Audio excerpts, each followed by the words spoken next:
Welcome to Good Games Spawn Point, the show for younger gamers by gamers. I'm Hex. And I'm Bajo. And I am D.A.R.R.E.N. Hope you've got your gaming brains ready, Spawnlings, because we're about to fill them with a plethora of gaming information. One of the all-time classic games gets a reboot and a port to a new console, but does StarFox 64 3D have the same appeal today as it did back in the 90s? Never give up, trust your instincts. Hex, were you one of those kids who spent hours building intricate, beautiful sandcastles only so you could go all Godzilla on them and smash them up and destroy them and kick them? Well, yes, I was. Yeah, me too. That's why a game called Demolition Inc. caught our attention. Its main aim is to blow everything up.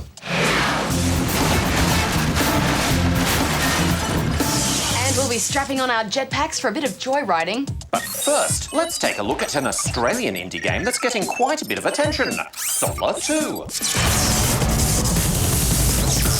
Darren, what makes a game independent as opposed to something like StarFox 64, which we've got coming up later in the show? Independent developers are usually individuals or small teams who create video games without the financial support of a video game publisher.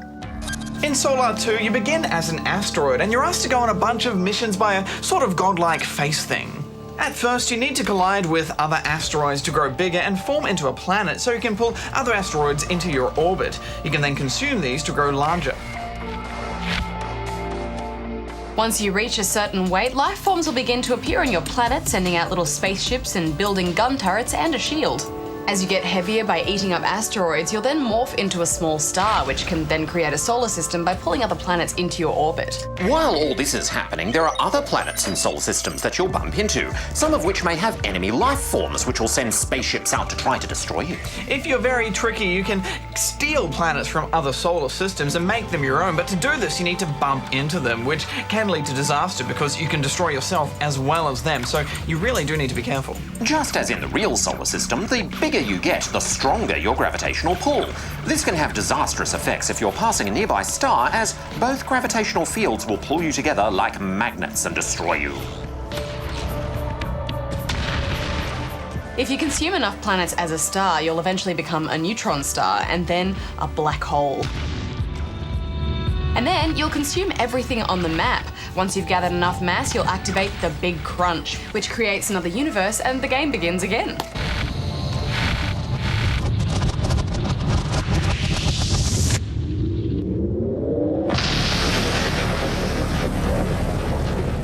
Each mission is able to be activated at any time, but you'll need to be at the right point of your evolution to be able to complete them. For instance, you won't be able to destroy fighters if you're a lowly asteroid. I found this game frustrating at times. I mean, your planet moves really fast, but you're slow to react to turning, so sometimes I'd find myself running into an asteroid before it even joined my orbit. There's also a bunch of wandering nomad squads that'll attack you randomly, but I found the best strategy to deal with these guys was to lure them to a big solar system and then let them fight it out while you'd make a hasty retreat.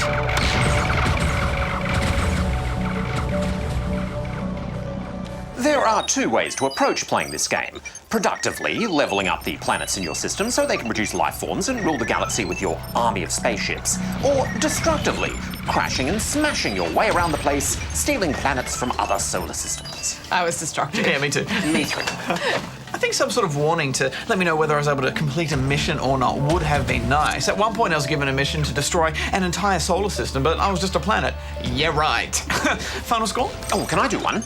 Yes, but wait your turn. I thought the graphics were simple, but that's okay. And the music was great and really fitting for the game, so I'm giving it 7.5 out of 10 rubber chickens. Your turn, Darren. I approve of the demonstration of the general theory of relativity in the game. The theory of relativity is the geometric theory of gravitation, published by Albert Einstein. It proves a unified description of gravity as a geometric property of space and time. Oh, and your score is? Oh, 8 out of 10. Right, well, I had a great time just wandering around the galaxy creating giant solar systems, even before I'd even started any of the missions, really. I think it's a fine effort from an Australian, so I'm giving it 8 out of 10 rubber chickens. How does the theory of relativity explain that, Darren? You and I giving the exact same score? Well, it can be explained by superstring theory. Ah, the theory of everything, a way of describing the known fundamental forces and matter in a mathematically complete system. Oh, affirmative. Well, I thought the experiments at the Large Hadron Collider were casting some serious doubt on the ability of superstring to unite quantum physics with the theory of relativity. Higgs boson, dark energy. 0. Darren? Darren? I think he might have divided by 0, Hex. Why don't you go read the news and I'll try and reboot him or something. Okay. Now, reboot Darren. I hold this button, and then I hold this button, and then I wait 7. What are we going to do with him? Hex here with all the Spawn Point news on video games and things. A study has found that some gamers experience elements of their gaming in real life. The study interviewed a group of 42 regular gamers aged between 15 and 21. Half of the participants admitted to looking for something from a video game to help with real-life issues. The effect is known as game transfer phenomena. Examples include a 19-year-old Prince of Persia player who instinctively tried to rewind time when he dropped his sandwich. The study will now be conducted on a larger group of 2,000 gamers. A new game from Need for Speed Shift developer Slightly Mad Studios is to be partly crowd-funded. As part of a project dubbed World of Mass Development, the public will be able to play the new game, Cars, as it is being built and invest directly into the game's development. Once the game is finally released, Slightly Mad Studios will take 30% of the profit, with the rest being divided amongst investors based on the size of their contribution. Oh, Darren, feeling better? Affirmative, thank you. Now, guys, you know I like games that have a bit of destruction involved, and when I heard that Demolition Inc. was all about destruction and causing mayhem, we just had to take a look. Affirmative. You play as Mike, a spacefaring demolition expert who has won the contract to demolish every building and restore Earth to its former leafy green self.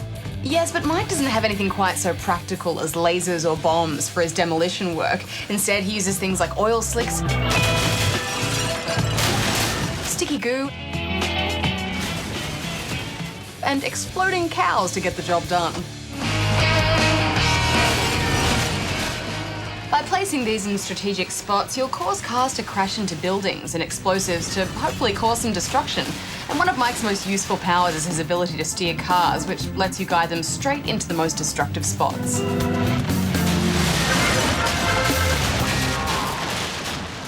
It's quite satisfying destruction too. There's a good physics engine here, so every explosion looks unique. The levels start off quite easy, but things soon get tricky.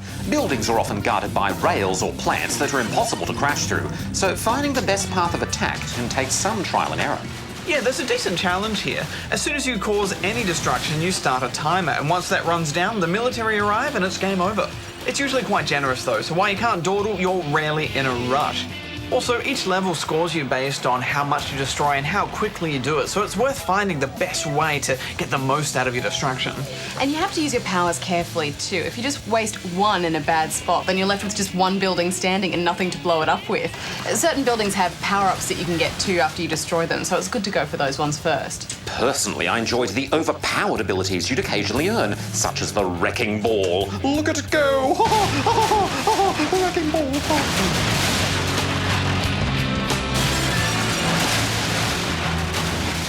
And each of the 20-odd levels can also be played in Rampage mode, which lets you use any power-ups you've unlocked for some uninhibited destruction.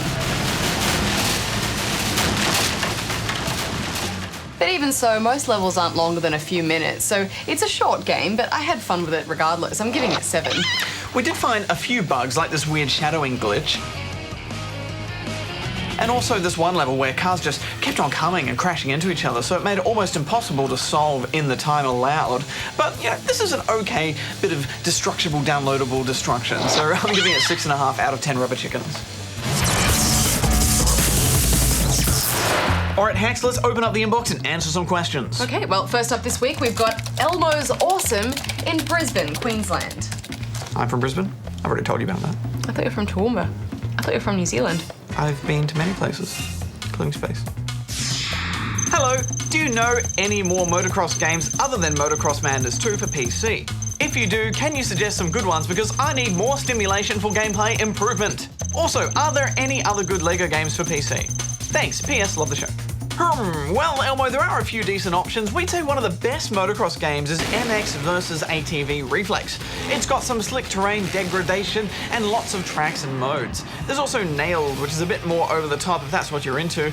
Neither one is truly amazing, but they'll scratch your motocross itch. Almost all of the LEGO games have been released on PC as well as console, so good news there for you at least. Next up is this one from Mr. Socky from Underwood, Queensland. You know the game Pure? Yeah. I know it's not motorbikes, but kind of feels like motorbikes, and it's pretty fun. I'd also recommend Pure. Hi, like the show very much. Is any new Superman games for PS3? As my brother says, Superman 64 is great. Is it coming on PSN, please? Answer, thanks. P.S. Hex is hot. Bajo is not. Darren is a square. I think you'll find I'm also a square. More of an oblong, actually. Better than a square. Well, Mr. Sockie, we think your brother might be trolling you a little bit there because Superman 64 is easily one of the top 5 worst games of all time. It's terrible in just about every way imaginable. So, no, I don't think it's going to be coming to the PSN anytime soon. Unfortunately, there actually aren't any Superman games on the PS3. There are a few mature-rated games like Mortal Kombat vs. DC and DC Universe, which have Superman in them, but they're not purely Superman games. Well, Superman, he's never really had a good game, has he, Badge? No, he hasn't. Actually, they call it the Superman curse because every Superman game ends up being rubbish. It's kind of the opposite of Batman games because they're always awesome, and it's because Batman's awesome. Here he is right now. All right, well, before you fan out anymore, this one is from Fiona in Sydney, New South Wales. What's that, Batman? Don't listen to her. I recently heard about Kingdom Hearts 3D Drop Distance on the 3DS. Please tell me more about it. Release dates and a sneak preview. I really want to know. Pretty please answer. If you guys answer, you might make the list of awesomest people in the world. What? I thought we were already on the most awesomest people list, Hex. It's not a real list, Badge. Hello, can you please walk me through to the... I just finished dialing. Hello, can you please walk me through to the most awesomest amazing people list? Company? Thanks. Hi, it's Bajo. I just wanted to check that I'm still on the list of the... Yep, the list of awesomest people. Yep. What about Hex? Okay, cool. No, that's all fine. Thanks for clearing it up. Yeah. Yep. Talk to you later. Yep. I really gotta... Yep. Can't get them on the phone. That's all sorted out. Where I'm still on the list, but they said that, you're not.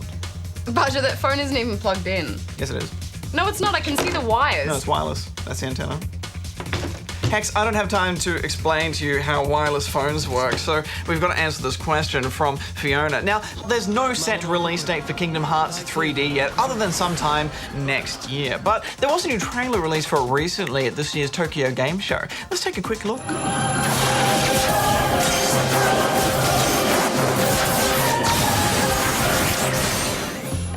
Looks good, doesn't it? Moving right along now to this one from Joe Danger in Little Big Planet Town, Western Australia. What's that 2D motorbike puzzle game you guys showed not long ago? What platforms does it come on, and is it any good? Well, Joe Danger, I would have said that you might mean Joe Danger, which is a 2D motorbike game on the PSN, but seeing as that's your name and you know about your own game, you probably mean Trials HD. You can get that on Xbox Live Arcade, but there are also versions of it for PC. The original version is actually a free Flash game, but Trials 2 is much more fully featured in its experience. And yes, it is in fact very good, although it can be brutally difficult at times. Patience and persistence is key. Indeed. But moving on to this one now from Minecraft Addicted in Minecraft, Victoria. Just checking the signal. It's getting a bit Hello? weak. My name is Bajo. I love making phone calls to no one. Oh yeah, I'm the greatest in the world and everyone else is stupid. Ha ha ha ha, blah blah blah blah blah, I'm such a noob. That's my impression of you. Who are you just talking to? Hi GGSP, I want to make mine tracks between my bases, but when I used a powered minecart pushing the one I was riding in, it powered till it hit my minecart and then stopped. Why is this? Also, is there any other way to power my minecart without using booster rails? Please answer. The problem is you need 2 powered minecarts to push a minecart with you in it. Simply add another powered minecart and you'll be chugging along in no time. And other than that and powered rails, there really isn't any other ways to power minecarts that we know of other than making them one way down a hill and letting gravity work its magic. You could build a minecart launcher though. You'll need to use some powered rail, but just using 5 pieces of it can give you a massive speed boost. They're fairly simple to build. If it's the start of your rail line, then place 2 blocks of either cobble or wood planks where you want the rail to start. Then place a single piece of powered rail right up against them. Now all you need is to put a button here and voila, step 1 is done.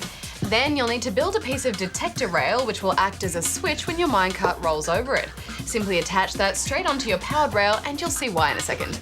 Now we need to build the booster section. Simply create a short loop of powered rail like so, using normal rail for the corners and powered rail on the straights. And of course, don't forget to put a redstone torch in the middle to power them. And when you put a minecart on it, that'll just spin and spin and go faster and faster and faster the longer you leave it.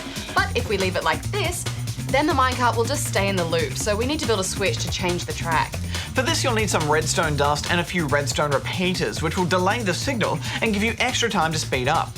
Simply put some redstone dust next to your detector rail, and then create a path of repeaters and dust to the bit of the track that needs to change direction. And that's it. If it's all built correctly, you should now have one minecart launcher. Just do a quick test run and put an empty cart on the starting point, hit the button and see if it works. If you want to launch yourself faster, then just add more repeaters, as the longer you stay in the speed loop, the faster you'll be launched. Oh, well, I guess we'll move on to this one now from Pack Invader in Minecraftville, Queensland. Grew up there too. Hi, I was wondering if there is a free car driving game on Xbox 360 with good graphics. Hex, Bajo and D.A.R.R.E.N are awesome. Well, sadly, Pack Invader, there aren't any free racing games for the 360. But if you're connected to Xbox Live, then one of the best ways to game for free is by downloading demos. Most of the games have demos for you to try. You'll only get around 20 to 30 minutes worth of game, but they'll give you a great idea of what the game is like and if it's something that you might want to buy. There's a ton of racing game demos you can choose from. The Forza 4 demo just appeared recently, and there's the Need for Speed games, Dirt, Project Gotham, Split Second, Test Drive, Burnout, the list goes on. Just a word of warning though, they can be quite large files, so check with your grown-up to make sure you've got enough download quota before you start downloading every demo in sight. Okay, well with that, I think we're out of time for this week's Spawn Links, but if you've got a question you would like to be answered, then send us an email. Phone's ringing. Excuse me for a moment while I just answer my wireless phone. Sure. Hello, Barges. There's no one there.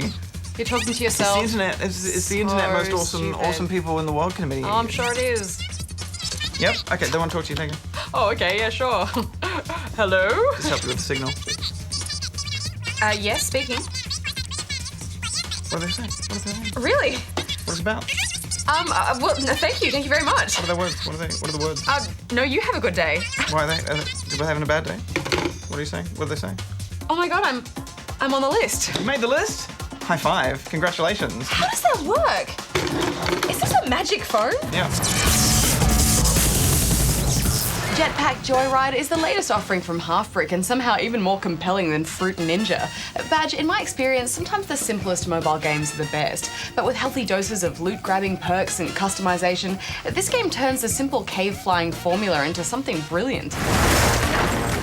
From the moment you boot up the game, there is no messing about. Your little guy, Barry Steak Fries, bursts through a wall and sets off on a mission to get as far as he can through each level using a variety of different vehicles. All controlled by vigorously tapping the screen or timing holds to keep him hovering in the air, all while avoiding the obstacles scattered in your path. Your first vehicle is kind of a machine gun jetpack, which has the wonderfully convenient dual purpose of propelling you into the air and taking out baddies on the floor below. As you progress, you'll occasionally pick up a variety of other vehicles like Angry Birds and Tiny Wings-inspired Prophet Bird. That one was amusing. A clever reference to a successful game, but also poking a bit of fun. I didn't know you had a sense of humour, Darren. Oh, affirmative. Must have got an upgrade. In addition to avoiding obstacles and missiles in the game, you'll need to carefully maneuver yourself through the air to try and snatch as many coins as possible to be spent on upgrades between levels. It's a test of your skills because going for the gold can often end in a game-ending crash, so sometimes it pays not to be so greedy. And the gadgets you can buy are just so cool, such as magnets to attract more coins, rocket boosters, and many wonderful jetpacks. I would advise getting those magnet add-ons first, because the more coins you're able to attract early on, the more money you'll have to buy useful perks later in the game. Of course, you can take the easy way out and use real money within the game to buy all these different things, but Hex, to me, that just makes it just takes all the sense of achievement out of it. It's fun having goals to work towards, and if you can buy everything straight from the offset, it really sucks the excitement out of the game. I also found that with the different vehicles that you can get, they all have their pros and cons too. For instance, some will slow you down but make you stronger, but all of them give you a kind of extra life, as when you get hit, you'll just lose the bonus vehicle instead of dying altogether, so definitely worth going for them when you can. You also have the opportunity to land some pretty rad perks, and it adds an extra layer of chance in there. The joy of this game is all about the fat loots and making your jetpack experience all the sweeter. But we should wrap this up. What's your final thoughts, Hex? Well, I know this isn't the kind of game that's, trying to waste time with story, but just a little bit of something to tie it all together would have been cool. But still, I just couldn't stop playing it, so I'm giving it 8 out of 10. I love this. I can't put it down. I think it takes the cake for being the most one will go game of the year. So I'm giving it 9 out of 10 rubber chickens. Free to play. There have always been free games made by generous coders in their spare time. Now many big online games boast that they are free to play. But these words are deceptive. While it's free to log on, the best weapons and the best hats always cost money. $1 here, $1 there. Before you know it, that free game has cost you a pretty penny. If something seems too good to be true, then it probably is. StarFox 64, or Lilac Wars as it was known way back in 1997 here in Australia, is an incredible game known for its intense score-grabbing gameplay, amazing graphics for its time, and memorable dialogue. Do a barrel roll! Exactly. Well, now it's been ported to the 3DS. StarFox 64 3D. We need your help, StarFox. Andross has declared war. He's invaded the Lilac system and is trying to take over Corneria. Our army alone can't do the job. Hurry, StarFox. You play as ace pilot Fox McCloud on a mission to save your homeworld Corneria and the rest of the galaxy from the mad scientist Andross and his evil minions. Andross also happened to murder your father. On your quest, you'll be joined by 3 wingmen, Slippy, Falco, and Peppy. And Rob. Okay, yes, and Rob, but he's sort of a robot mailboy. Location confirmed. Sending supplies. The game is made up of 25 levels or planets, each ending in a boss fight. You'll always start at Corneria and finish at Venom, where you'll take on Andross. But your route can change as there are multiple paths through the game. To finish the game, you have to complete 7 levels, and some are easier than others. You might think it would get a bit boring playing the same levels over and over again, but it doesn't, because you're always discovering new things. Fly through here and you'll get an additional bomb. Fly under these arches and you'll have an entirely different boss to fight. I found the target. Try to keep up. Most of the action takes place in a corridor where you can move your R-wing from side to side and speed up and slow down, but you're always forced to keep moving forward. All range mode. Yes. And then there's all range mode, where the action is in 3D and you can fly anywhere, performing U-turns and somersaults, and trying to bring down the boss while trying to stay alive yourself. Your initial goal is to get as far as Venom and defeat Andross. Ha ha ha! You can never defeat me! All other game takes about 40 minutes, but you are going to want to replay this time and time again. There's also a medal that you can get for killing a certain amount of enemies in each level. I had to keep playing until I unlocked every medal, Hex. You're more cunning than I thought. And now I have to keep playing so I can unlock the expert mode and then finish them all on that too. So much to do. I know, and once you get to know the levels and where all the enemies are going to appear, you really become determined to take them out in the most effective way.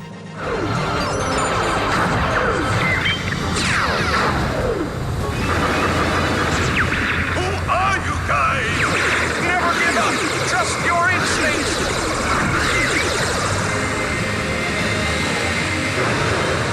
I was really worried that by porting this to the 3DS they would ruin the game, but they really haven't, have they? No, they have not. They've captured the way the original game used to feel and play, and the addition of 3D is great. Also, you can play this with the gyroscope, but I'm a bit old school, I preferred not to. Oh, no, I liked it. Well, it's good to have choice. If you played the old game, you'll notice the voices are a little different, but they have done their best to replicate them. Pretty smooth flying, Fox. Try a somersault! Do a barrel roll! Ninty are often accused of recycling old games whenever they release a new console, but I think when a game is as good as StarFox 64, I say good job. I'm giving it 9 out of 10 rubber chickens. They've totally nailed this game, haven't they? And they've added some new features, especially in the multiplayer, so I'm giving it 9 out of 10 rubber chickens. What? No more one-liners, Darren? You allowed? We need your help, StarFox. Andross has declared war. Okay. He's invaded the Lilac system and is trying to take over Corneria. All right, that's Our army alone can't do the job. Stop now. Hurry, StarFox. Why did you get him started? Never give up. Trust your instincts. You annoying little fly! Do a barrel roll. Stick to the pond, Froggy. I've been waiting for you, Hey, Hex, StarFox. check this out. Pipe down. Muted. That's fantastic. Oh, that's all the time we have for this week's Spawnlings, but we shall return next week. And what have we got in store, Hex? Skylanders Spyro's Adventure. Oh, that's the one with all the toys and the portals and stuff? That's the one. And for Formula One fans, we'll be checking out the latest in the series. Darren, do you know what it's called? Use bombs wisely. Still going. Destroy. It's called F1 2011. Plus another one about how does it work. This time we'll be looking at mocap. Mocap? Well, yeah, it's... maybe you should unmute Darren for this one. All right. Darren, if I unmute you, you have to behave yourself, all right? If you're going to behave yourself, shake your head a lot. All right. Mocap is short for motion capture, a system where the movements of human actors are digitized to give realistic movements to video game characters. See, he is useful for some things. Affirmative. Till next time, gamers, Hex out. Bajo out. Darren out. I'm going to have so much fun with this, Darren, because I can pretty much control everything he says and does, because I can just... Can't let you do that, StarFox. Schooled. Oh, my hands kind of tingle. Is that normal? Affirmative. Will it go away? Negative.